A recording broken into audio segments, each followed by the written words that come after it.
Hey guys, welcome to OK Jank. Bringing you a Dragonball Super deck profile for the Towa Chaos Bringer deck. Really enjoying this at the minute. With the release of set 7, it's looking to be even stronger.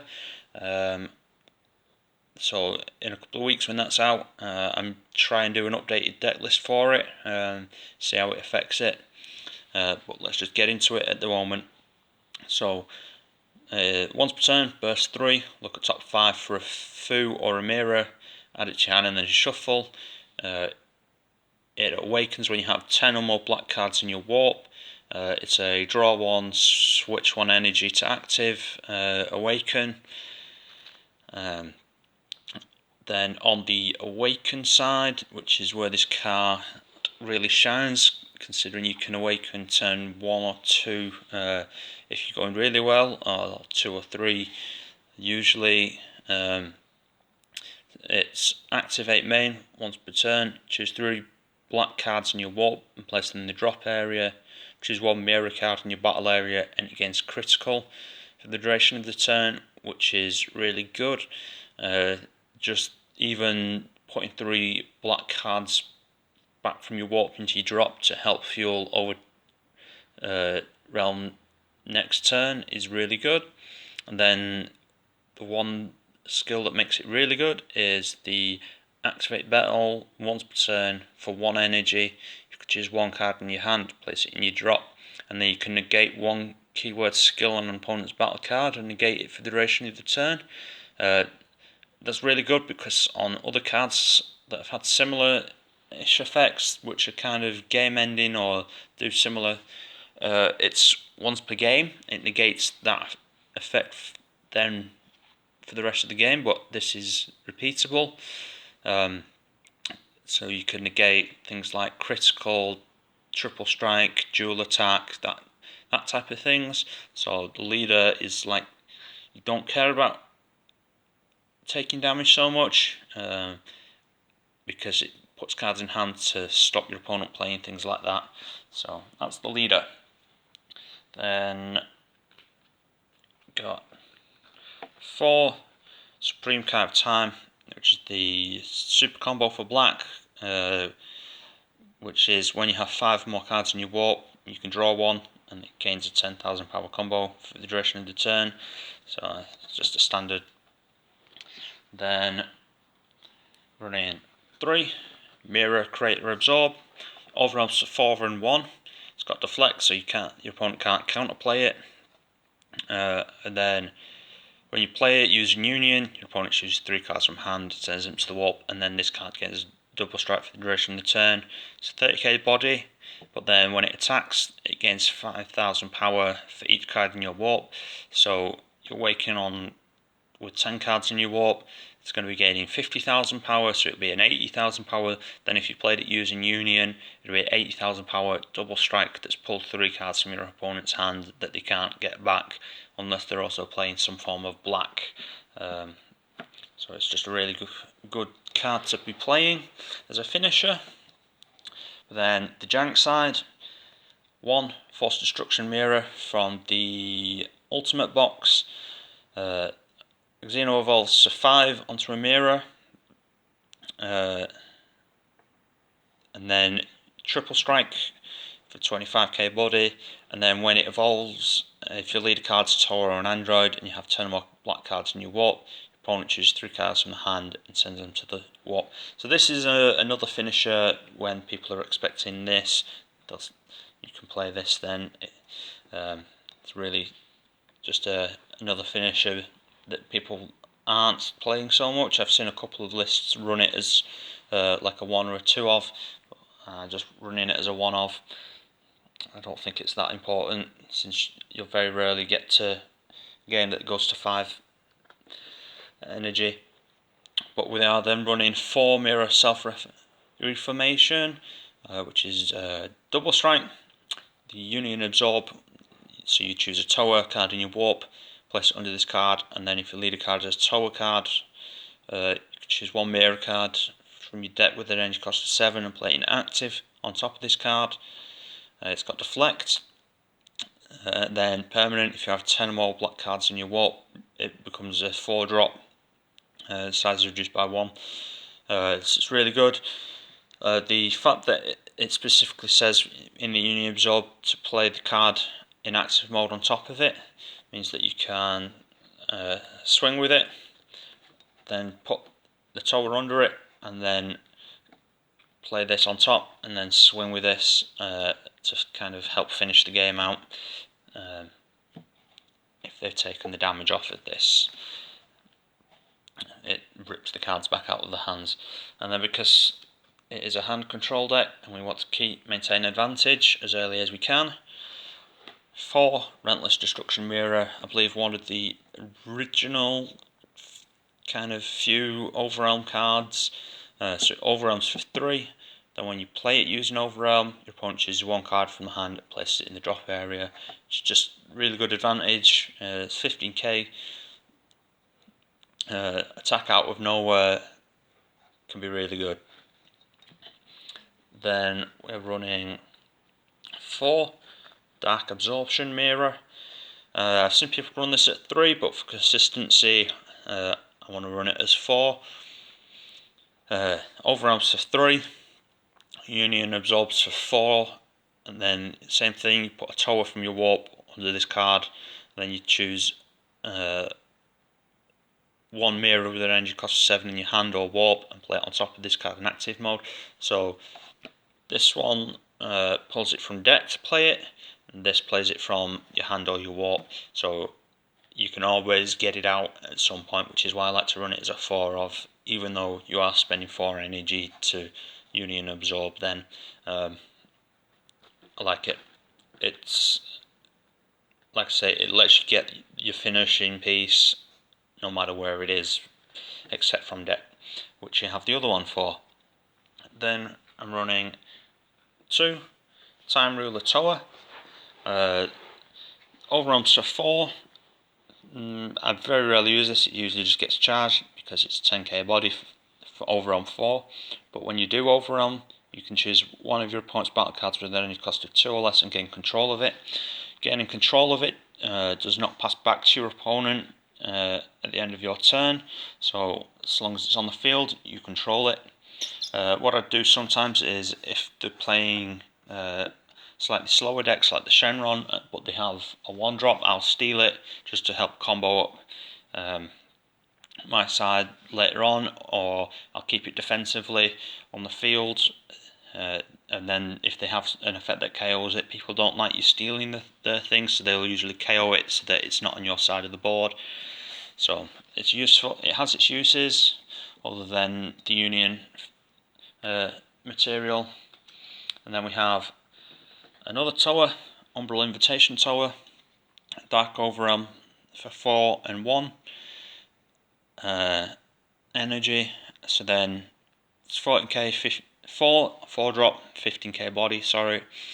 When you play this card, you can choose one of your opponent's battle cards with energy cost of 3 or less and gain control of it. So it's the same thing pretty much, just you're paying 1 energy for it. It sees play sometimes, it depends what you're going against, to be honest.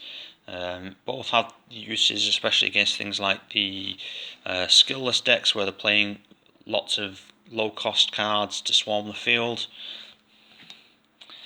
But then for removal, we're running 2 Dimensional Banister Fu. This is your spot removal. Overrun 5 and 1 energy. It has double strike, it's 20k body, and then when you play it using Overwhelm, you can choose one of your opponent's battle cards and send it to the warp. Doesn't get around barrier, unfortunately, but it's still really good, again in certain matchups. And then because of decks like Skillless and Kidku still being prominent, we are playing what Massey and the Mysterious Warrior. Overwhelm for 5 and 1 again. It's got double strike though, so it's actually, I think, better than the Fu. And then when you play this card using Overwhelm, choose any number of your opponent's battle cards without blocker, for which the total cost adds up to 5 or less, and send it to the warp. So if you are against a skillless deck and they have 2 Android 8s and 2 Kid Coos, you can get rid of all of them. If they've got 5 cards that are 1-drops, you can get rid of them all. As long as they've not got blocker, which a lot of people aren't playing blocker anymore.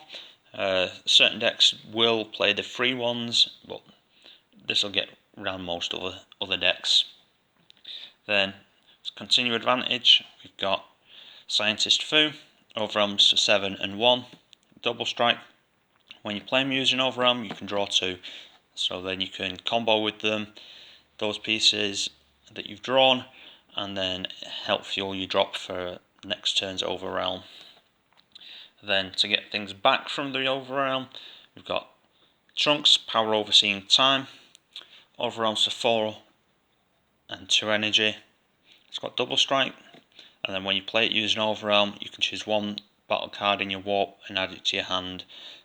So if you need more spot removal, you'll go for your spot removals. If you need your finishers or your union pieces, or your pieces to allow you to union, you pull those back into your hand.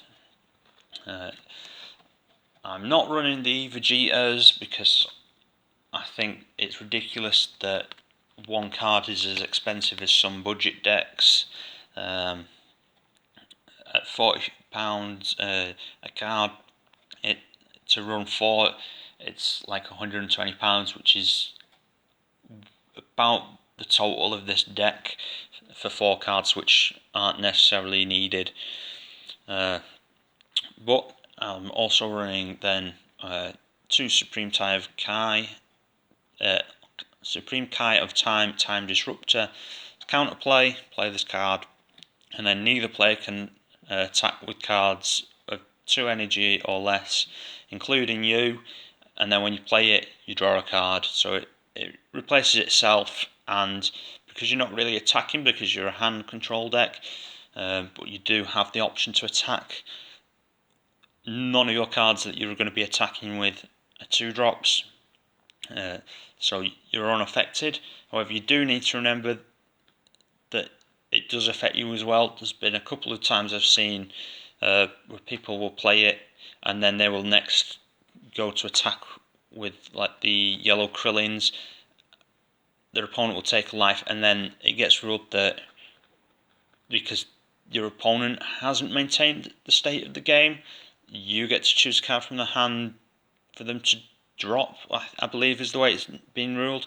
I think that's stupid because you're the one that attacked after using this skill that you've played. I think they should choose a card from your hand the other way around, or you should take a damage that's critical, so you take a life and put it in your drop. I think is the way it should be ruled, but I'm not a judge, so I can't really comment further. It's just my opinion. 2. Then we are running 3 Power Burst. It's counter attack, and then you can choose up to 1 black battle card from your drop or with an energy cost of 1 and add it to your hand. So that can be another Kai or some of the next ones coming up. It's also got Sparking 5, which you're not really going to be at because you're going to be overwhelming a lot, but it's just useful. So 3 negates. Then drawing, this kind of coming up to what I call my draw package, which just draws your card, is Toki Time Creator. So it's got Deflect, and then when you play it, you may place it on top of your deck. If you do, you can choose 1 black battle card with 3,000 power or less from your deck and play it, then you shuffle your deck. So although it doesn't actually draw, it lets you pull the pieces out to draw. So those pieces are 3 Kami Global Unifier, Deflect. When you play this card, draw 1. So for 1, you're basically drawing 1 and getting this out on field, and then activate main for 2. Your opponent has 4 or more battle cards in play. Choose all of the battle cards with energy cost 4 or less, ignoring barrier, and kill them. So again, against skillless, it'll kill everything. Doesn't really matter if their effects go off and kill you or anything. You're going to be clearing field against a couple of things. doesn't matter too much. Then 2 Dende, new to the job, also deflect and auto when you play it, draw 1. And then for 2 energy, you can sack this off, and then if your opponent placed a card in their range using a skill during the game, choose one of your opponent's energy and place it in their owner's drop. So people who are still playing like the Shenron Gogeta will usually still be running objections, so you're main decking this just to make sure that the objections are wasted, basically, because they're dead cards in hand then, and it's not fueling them, not ramping them up. There's a couple of other people, other decks which are messing around with energy, but they're a little bit off meta, so you're not going to see them so much. So 2 Dende, new to the job. Then I'm running 2 Dark Power Black Mass Saiyan, because although you don't care about taking damage so much, because you've got an alternate awaken condition, you do sometimes want to take a life, and having a 1-drop 15k is useful. Also, now Shigeshi's gone, his second skill's not as relevant, but when your opponent plays a battle card with 15,000 power or less using a non-keyword skill, your opponent chooses 2 cards from the hand and places them in the drop area. If you can get both these out against a Broly player, it can be quite useful, but it's just charge fodder, if I'm honest, if I'm not needing to take some life and get a little bit of advantage that way. So it's pseudo draw, I would say, plus it pushes your opponent a little bit. And then I'm running 2 Towa Space Time Unleashed. It's just a 1-drop that digs to the top 7 for a mirror or a Mass Saiyan, and then adds its hand and then shuffles your deck. But it's just there for union fuel as well as pulling out mirrors. And then the last card I'm playing is a Crisis Crusher Son Goku. If there's no battle cards in play in your battle area, it becomes a 1-drop. Players can't attack with battle cards with energy cost of 1, and then once per turn you can KO one of your opponent's battle cards with energy cost of 1. So turn 1 play is fine. It stops your opponent playing a Self Awakener, critical, double strike, Cabba type Krillin card to push for advantage and get a little bit of aggro, so it means they usually won't play the card, which means they turn 2. If they place a 2-drop, they've kind of wasted a turn then, but they have kept 5k power combo. So it's just a nice tech.